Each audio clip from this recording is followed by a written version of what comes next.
Michigan, who has Ohio State on deck, they will host Illinois. They're an 18-point favorite over under 41. On the surface, historically, it's been profitable to back these big dogs in conference games with totals this low.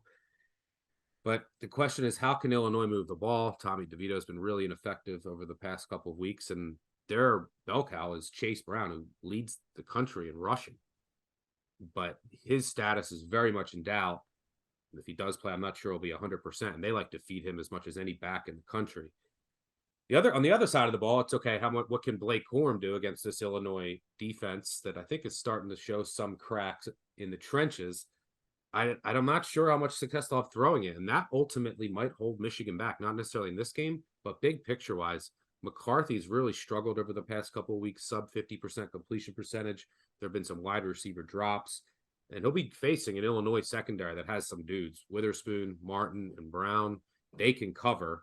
So I think this comes down to, Illinois wants to just grind this down. Two running teams.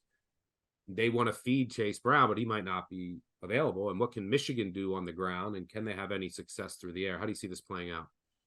Yeah, if Chase Brown is not 100% healthy or even halfway, if he's not going to be playing in this game or if he's not healthy, that's going to get Illinois into passing downs real fast. And that means there's going to be more passing attempts. There's going to be less clock drain. That means there's going to be more overall possessions in this game. And for that reason alone, the total's just been whacked because of the weather, right? We're talking cold and then 20-mile-an-hour sustained winds that kind of run diagonal up there in Ann Arbor from end zone to end zone.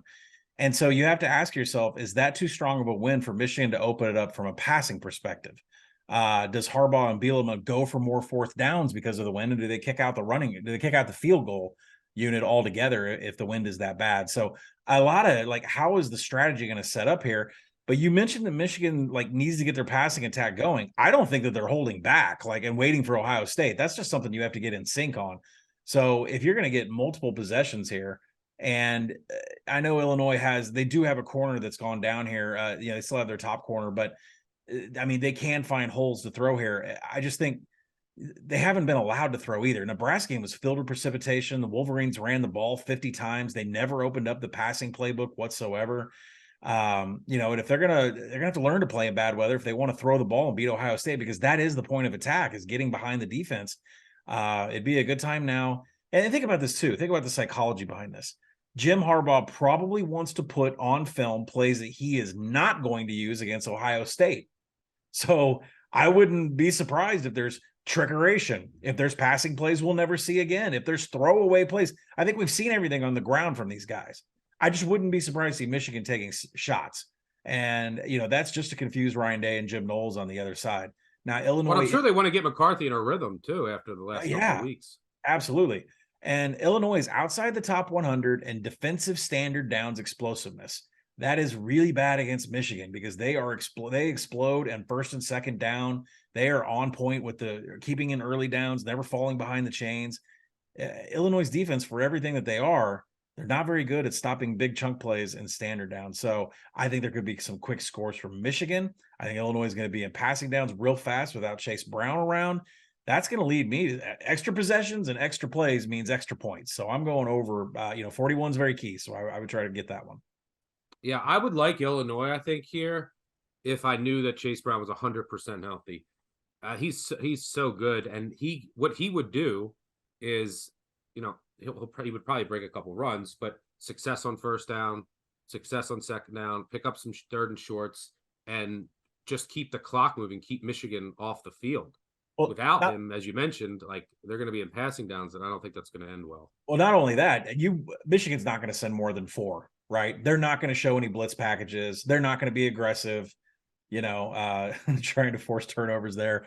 So I think that's another thing. If Chase Brown's playing, they may be able to hit some holes here, but I don't think they're going to have any pressure unless it comes from the front 4 by themselves. So I think a vanilla game plan on defense, not show blitz packages. And then on offense, you got to do something, get deep, maybe throw away plays in the passing game. So I just like the over here for a lot of reasons.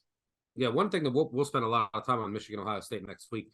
One of the most difficult things, and also with them going into the college football playoff too, is the lack of data points for both of these teams. Like the Michigan defense, right? Over the first, 2 months, the only competent offense they faced and hasn't looked competent of late, we're going to talk about in a second, is Maryland, who put up 27. You know, then they dominate Penn State. That's pretty much it. I mean, like they played Rutgers, Nebraska's backup quarterback. They might play Illinois without Chase Brown. And Penn State, was that just like, okay, it's one game, but is that just, you know, we know how Penn State can be Jekyll and Hyde. So yeah, these Michigan's schedule has been so easy. It's hard to get a read on, you know, their defense is obviously really good, but I'm talking about like, okay, can it go and match up with Ohio State if they get into the college football playoff, other teams? So that'll be an interesting handicap next week.